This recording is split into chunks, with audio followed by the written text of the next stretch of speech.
Bonsoir à tous. Alors, quel merveilleux chant, Castillo Fuerte, qui disait « Dieu est notre forteresse ». Donc ce soir, nous allons avoir un sermon sur une partie de la Bible, donc le psaume 23. J'aimerais commencer par une introduction. Donc nous vivons tous dans un monde où vraiment on n'a jamais eu dans toute l'histoire autant d'informations. Que ce soit dans les réseaux, que ce soit à la télé, que ce soit dans les livres. Et pourtant, il n'y a jamais eu autant de confusion dans le monde. Il y a des connexions partout, donc on peut s'appeler, je me rappelle quand j'étais plus jeune, s'appeler en vidéo avec quelqu'un, c'était vraiment quelque chose du futur. Aujourd'hui, nous l'avons, on a des connexions de partout. Et pourtant, jamais autant de solitude qu'aujourd'hui, pour certains. Donc on a beaucoup de choses, on a beaucoup de GPS, Waze, pour ne pas se perdre. On a des applications qui gèrent notre sommeil, qui gèrent notre sport, notre santé, nos finances. Et oui, des réseaux sociaux pour parler. Mais malgré tout ça, combien de personnes se sentent épuisées, vides? L'anxiété, aujourd'hui, c'est devenu une mode et tellement ça finance beaucoup de choses. L'anxiété, les gens sous pression, sans aucune paix. Et même parmi les croyants, hein. Nous sommes chrétiens et on connaît tous quelqu'un qui est, même avec sa foi, qui croit en Jésus, sincèrement, mais qui marche avec un cœur lourd. On croit aux promesses, mais on lutte contre l'inquiétude, souvent. On connaît les vérités, toutes les promesses de Dieu, mais on se sent tellement fragile. Il y a des jours où on se dit, Seigneur, je sais que tu es là, mais je suis fatigué.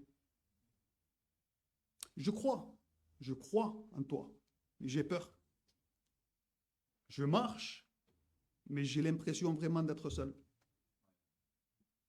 Alors ce soir, le Seigneur, avec le psaume 23, il ne vient pas nous donner une théorie. Il vient nous donner une consolation, une assurance, une voix qui tient dans la vallée. Et cette voix, c'est celle du psaume 23. C'est la voix de David. Ce psaume, ce n'est pas seulement un texte qu'on lit aux funérailles ou dans les hôpitaux. On le connaît, tout le monde le connaît, ce texte-là. Du moins, tout le monde connaît le premier verset, on va dire. Non, ce n'est pas un texte pour les funérailles ni pour les hôpitaux. C'est un texte vraiment pour les vivants. C'est un texte pour ceux qui avancent, pour ceux qui tombent, pour ceux qui traversent la nuit. Et aujourd'hui, Dieu veut te rappeler quelque chose avec ce premier verset. Si l'Éternel est ton berger, tu n'es jamais sans soin. Tu n'es jamais sans direction. Tu n'es jamais sans présence. Et tu n'es jamais sans espérance. Amen. Donc, dans le psaume 23, je vais te donner un petit peu de contexte. David n'écrit pas ça comme un poète ou une poésie. Parce que David, avant d'être roi, il était berger. Et il a connu ces nuits froides avec ses brebis, avec son troupeau. Il a connu les dangers. Il en parle dans la Bible. Il a dû combattre des loups et des lions, des loups et des ours, pardon. Donc il a connu la peur face aux bêtes sauvages. Il a connu l'obligation de veiller sur des animaux, que sont les brebis, des animaux faibles, craintifs et totalement dépendants. Et c'est en regardant sa propre vie que David dit quelque chose. En regardant, il était berger plus jeune. Le contexte, c'est beaucoup plus tard. Il est déjà roi, sûrement après les persécutions de Saül. Donc c'est un homme qui est affirmé et qui regarde en arrière et qui se dit, de la même manière que j'ai gardé mes brebis, Dieu m'a gardé. Ce psaume, c'est un témoignage d'un homme qui peut dire, j'ai traversé beaucoup de choses, mais le Seigneur était là. J'aimerais prier avec vous le Seigneur. Amen. Seigneur, nous sommes tellement, tellement reconnaissants que tu sois notre Dieu. Oui, parce que nous savons très bien que nous ne méritons pas. Nous sommes faibles. Nous sommes tellement loin des fois de toi. Et toi, tu es tellement si près. Nous voulons te dire merci, Seigneur, pour ce psaume, pour ce témoignage de cet homme. Et nous voulons te demander, Seigneur, que tu sois avec ton peuple, que tu sois avec ton serviteur. Seigneur, nous avons besoin de toi, Seigneur. S'il te plaît, que ce soit dans la faiblesse de ton serviteur, que tu attires les gens, que tu donnes la vie, que tu fasses avancer, que tu exhortes, Seigneur. Père, parce qu'on te le demande dans le nom de Jésus. Amen. Donc, ouvrez vos Bibles dans le psaume 23, on va faire la lecture.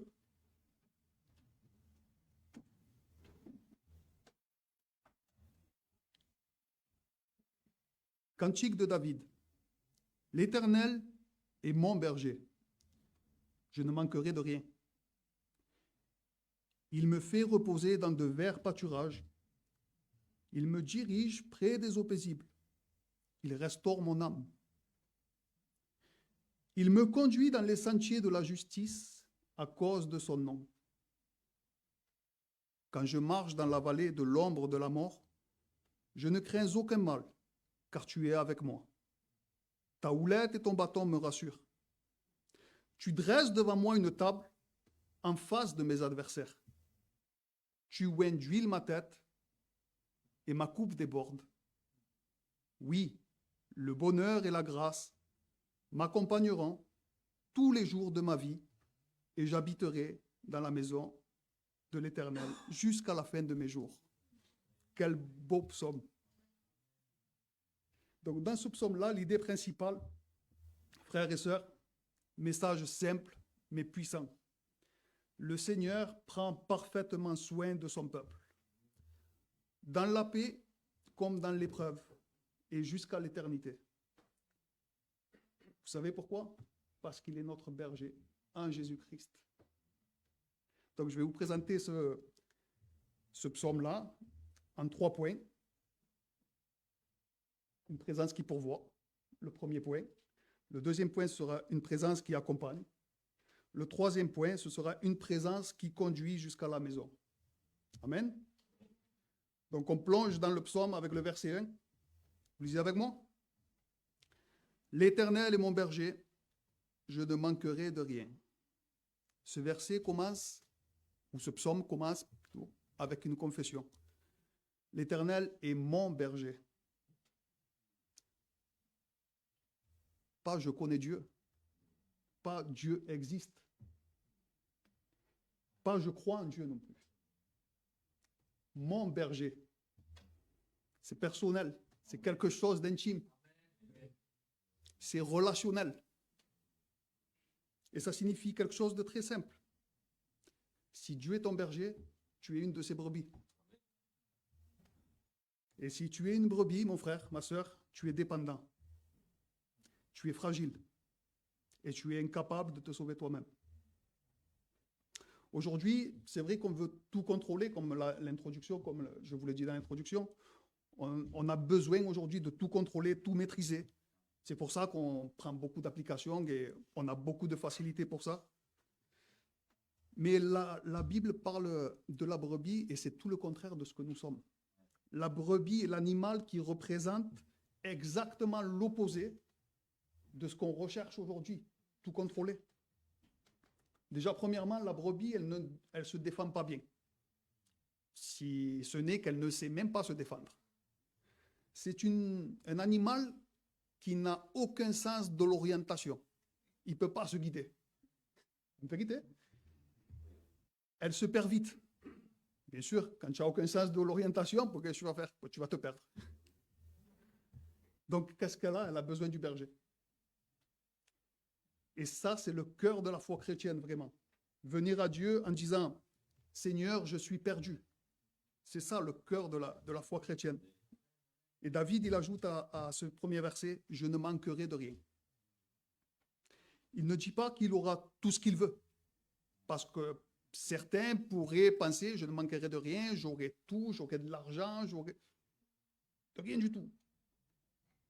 Mais il dit qu'il ne manquera de rien de ce que Dieu juge nécessaire. Le croyant peut manquer de confort, bien sûr, on l'a tous vécu, mais il ne manquera jamais de souhait. Le berger sera toujours à l'œuvre. Le croyant, il peut manquer d'argent aussi, mais il ne manquera jamais de promesses. Il peut manquer de force, mais jamais de grâce. Sa grâce surpasse tout. Et David continue. Il me fait reposer dans de verts pâturages, il me dirige près des eaux paisibles. Remarquez la grâce que Dieu fait à David et que Dieu nous fait. Il nous fait reposer. Mon frère, ma soeur, est-ce que tu reposes? Parce que c'est Dieu qui le fait. Si tu arrives à reposer, c'est Dieu qui le fait. Si tu es dans l'inquiétude, c'est que tu es en train de regarder autre part qu'à lui. Et il ne se repose pas tout seul, David. Comme nous, on ne peut pas se reposer tout seul. C'est Dieu qui nourrit, c'est Dieu qui rassure. C'est quand on regarde à ses promesses que nous nous reposons. Verset 3, il restaure mon âme. Restaurer, c'est ramener ce qui est éloigné. Dans quel état tu te trouves ce soir? C'est ce que Dieu veut faire. Il veut te restaurer. Il veut te ramener. Parce que restaurer, c'est relever ce qui est tombé. Il veut guérir celui qui est blessé. Je ne sais pas quel est l'état de ton cœur ce soir. Mais Dieu t'appelle. Dieu t'appelle à lui. Dieu veut te restaurer. Il est le berger. Tu as besoin de lui. Tu es totalement dépendant. Tu ne pourras pas reposer tout seul. Tu ne pourras rien faire tout seul. On continue. Il me conduit dans les sentiers de la justice à cause de son nom. Ce n'est pas à cause de moi. Ce n'est pas parce que je suis bon. Pas parce que j'ai fait plusieurs œuvres et je peux reposer sur ça. Non, c'est à cause de son nom. Pas non plus parce que tu es régulier. Il te conduit dans les sentiers de la justice à cause de son nom. Dieu est fidèle. Et il est fidèle parce que c'est sa nature d'être fidèle. Il est comme ça. Il garde ses brebis parce qu'il les a choisis et il les a aimés. Et il les gardera. Ce psaume, bien sûr que c'est un psaume qui est écrit dans l'Ancien Testament, mais il pointe vers une personne. Cette personne est notre Seigneur Jésus-Christ. Jésus dira dans Jean 10, 11, « Je suis le bon berger. Le bon berger donne sa vie pour ses brebis. » C'est vrai que le psaume 23, ça sonne comme une mélodie, comme un poème. Mais l'Évangile, elle nous montre le prix de cette douceur.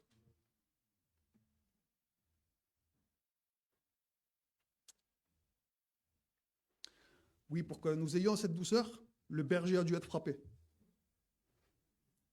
À nous, ça ne nous a rien coûté parce qu'on a reçu tout ça par grâce. Ça a été un don de Dieu. Mais Christ, lui a été frappé. Dans Ésaïe 53, au verset 6, Ésaïe nous dira, « Nous étions tous errants comme des brebis. Chacun suivait sa propre voie. Et l'Éternel a fait retomber sur lui l'iniquité de nous tous. » Tu sais pourquoi tu peux être gardé? Parce que Christ a été rejeté. C'est lui qui a pris le poids de ton péché. C'est lui qui a souffert tout ce calvaire. C'est lui qui a souffert tout ça. Lui a porté la colère. Et tu sais pourquoi tu peux dire « je ne manquerai de rien » ? Parce que Christ a manqué de tout sur cette terre quand il est venu. Alors, quand tu es fatigué, mon frère, ma soeur, lui, il te fait reposer. Quand tu es sec, il te conduit près des eaux paisibles. Quand tu es tombé, il restaure ton âme. tu es confus, lui, il te conduit. Si Christ est ton berger, il ne te perdra pas. Jean 10, 28, je leur donne la vie éternelle et elles ne périront jamais. Et personne ne les ravira de ma main. Amen. Donc nous venons de voir la beauté du berger. Il nourrit, il restaure, il conduit. Et maintenant, le psaume va faire quelque chose de très honnête. Pas viens à Christ et tout ira bien. C'est pas ça. Il ne nous laisse pas imaginer que la vie chrétienne, c'est juste une promenade sur des pâturages. Parce que oui, Dieu donne le repos, bien sûr, mais il permet aussi les épreuves. Dieu dirige près des eaux paisibles, mais il nous fait parfois traverser des lieux où il n'y a plus de lumière, plus de repères. Et ici, le psaume 23 devient encore plus précieux. Parce qu'il ne dit pas seulement que ce que Dieu fait est quand tout va bien. Il dit ce que Dieu est quand tout va mal. David continue. Quand je marche dans la vallée de l'ombre de la mort. Remarquez ici dans le verset, il ne dit pas si je marche dans la vallée de l'ombre de la mort. Il dit quand je marche dans la vallée de l'ombre de la mort. Ça veut dire que la vallée, elle vient. L'épreuve, elle vient. On l'a tous traversée. Peut-être qu'il y en a certains d'entre nous, on y est dedans. La faiblesse vient. Les larmes viennent. Le chrétien, où Dieu ne promet pas de te sauver de la vallée, mais il te promet sa présence. Je ne crains aucun mal. Pourquoi je ne crains aucun mal? Parce que le danger n'existe pas? Non. Le danger est lié. Parce que David ou nous sommes courageux? Non. David, il donne la raison. Je ne crains aucun mal car tu es avec moi. Et c'est là le cœur du psaume. Dieu promet sa présence à ses enfants. Il promet sa présence éternelle. Il promet son soutien avec sa présence. C'est comme un enfant, je ne sais pas si ça vous est arrivé, moi ça m'est arrivé. Des fois, quand j'avais peur, j'étais dans ma chambre, il faisait noir, et il suffisait que mon père vienne,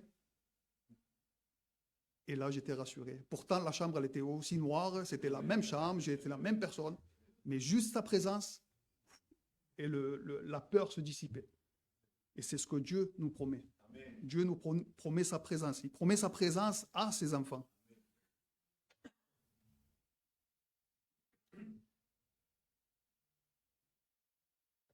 Et il y a autre chose dans le psaume qui se passe ici. Jusqu'à présent, il parlait de Dieu. Il me fait reposer. Il restaure mon âme. À partir de là, il parle à Dieu. Je ne crains aucun mal car tu es avec moi. Ta houlette et ton bâton me rassurent. Ça devient, sa théologie, elle devient une relation. Elle devient vraie, elle devient une vie. Et la vallée, elle transforme la doctrine en prière. Elle transforme tout ce que tu as en relation avec Dieu. Elle te pousse vers lui. C'est ce que ça doit faire. Et j'aimerais faire une petite parenthèse ici. Si ta théologie, elle ne te pousse pas là, elle ne sert à rien. Tu peux savoir toute la Bible par cœur. Tu peux savoir tous les versets où se trouvent. Elle ne te sert à rien. Ta houlette et ton bâton me rassurent. Le bâton du berger était pour chasser les loups ou pour chasser les bêtes sauvages qui pouvaient s'attaquer aux troupeaux. Et la houlette, je ne sais pas si vous savez ce que c'est un bâton avec au bout un genre de crochet. Et cette houlette-là, elle servait à tirer les brebis si elles tombaient dans un trou, elle servait à les sortir de là. Et Dieu, parfois, donc oui, il nous protège des choses qui peuvent nous arriver. Il protège, comme le berger, des bêtes féroces. Et la houlette, ça représente la discipline aussi. ça représente la discipline parce qu'il te sort de là où tu es. Et des fois, ça fait mal. Pas forcément, il va doucement, le berger avec la houlette. Il va tirer fort. Mais c'est pour ton bien. C'est pour le bien de la brebis. Parce que s'il laisse la brebis dans le trou, elle meurt. Elle est sûre de mourir. Mais le berger prend la houlette et la sort de là. Et David, il est conscient de ça. Et il est rassuré par ça. Il se dit que ce soit dans la protection ou que je m'éloigne, mais que c'est toi qui me sors de là. Par la discipline, tu seras avec moi. Amen. Regardez dans Hébreux 12, 6. Car le Seigneur châtie celui qu'il aime. Il frappe de la verge tous ceux qu'il reconnaît pour ses fils. Amen. Frère, ma sœur, si tu es dans la vallée, Dieu ne t'a pas oublié. Dieu n'est pas loin, il n'a pas perdu le contrôle non plus. Même si tu n'as plus de mots, même si ta prière ressemble juste à un soupir, même si tu avances en tremblant, le berger est avec toi. La présence du berger est avec toi. Hébreux 13, 5, pardon. Je ne te délaisserai point et je ne t'abandonnerai point. Amen. Ce verset 4 est un des plus puissants de toute la Bible. Parce que la promesse n'est pas « tu ne passeras jamais par la vallée », mais « je serai avec toi dans la vallée ». Ma présence est avec toi. Et je veux que vous remarquiez ceci dans ce verset-là, avant de passer à l'autre. David, il ne s'arrête pas dans la vallée. Il ne s'assoit pas dans l'ombre. Il ne se couche pas dans le désespoir. Le psaume dit, ou David dit, « Quand je marche », David marche dans la vallée. Et toi aussi, ne t'arrête pas dans cette vallée-là. Même si tu vois l'ombre, ce n'est qu'une ombre. Marche. David avance, il traverse. Et pourquoi il peut marcher? Parce qu'il n'est pas porté par son courage. C'est tout ce qu'il connaît de Dieu qui se rappelle, qui le fait marcher, qui le fait traverser. Il est porté par la présence du berger. Le Seigneur ne fait pas seulement traverser la vallée à ses brebis pour qu'elles survivent à peine, il les conduit et les amène vers quelque chose. Il les fait goûter à une communion. Il les amène à une table.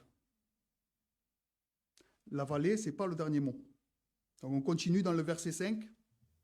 Tu dresses devant moi une table en face de mes adversaires. Alors je ne sais pas comment vous comprenez ce verset. Je ne le comprenais pas comme ça avant de m'être penché dessus.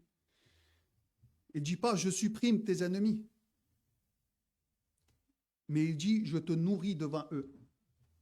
Malgré qu'il y ait des ennemis, j'ai communion avec toi. Je t'invite à ma table. Ce combat, ton combat, il ne te privera pas de la communion. Si ton combat te prive de la communion, c'est le mauvais combat que tu mènes. Tes adversaires, ils ne peuvent pas fermer ce que Dieu ouvre.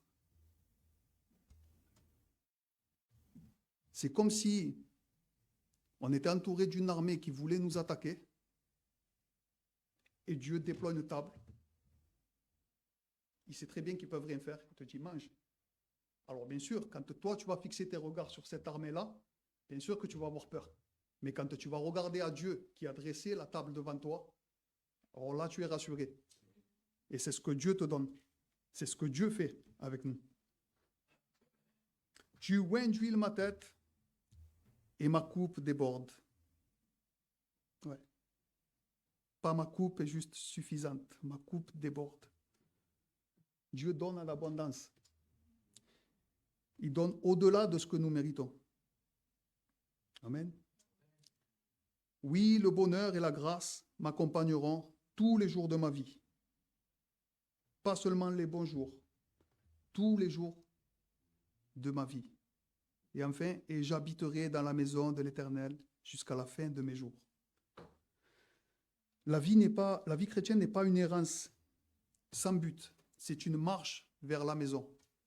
Et c'est la présence de Dieu qui t'amène. Tout à l'heure, j'étais avec ma belle-mère en venant ici. On parlait justement de ce verset-là, tu oins d'huile ma tête et ma coupe déborde. Et, euh, et elle m'a posé une question, elle m'a dit, ça veut dire quoi tu oins d'huile ma tête? Donc je lui ai dit, tu verras tout à l'heure.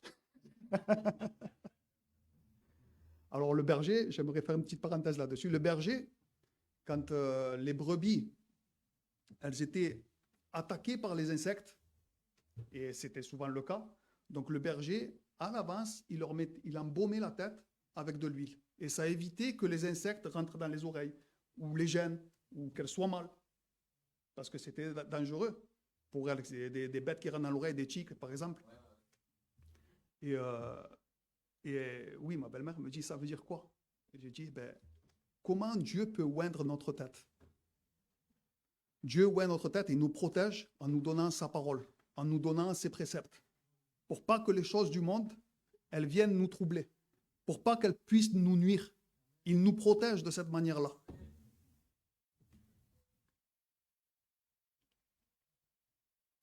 Donc oui, bon, je reviens. Donc la vie chrétienne, c'est une marche vers la maison. Et Christ va nous le confirmer dans Jean 14, au verset 2 à 3.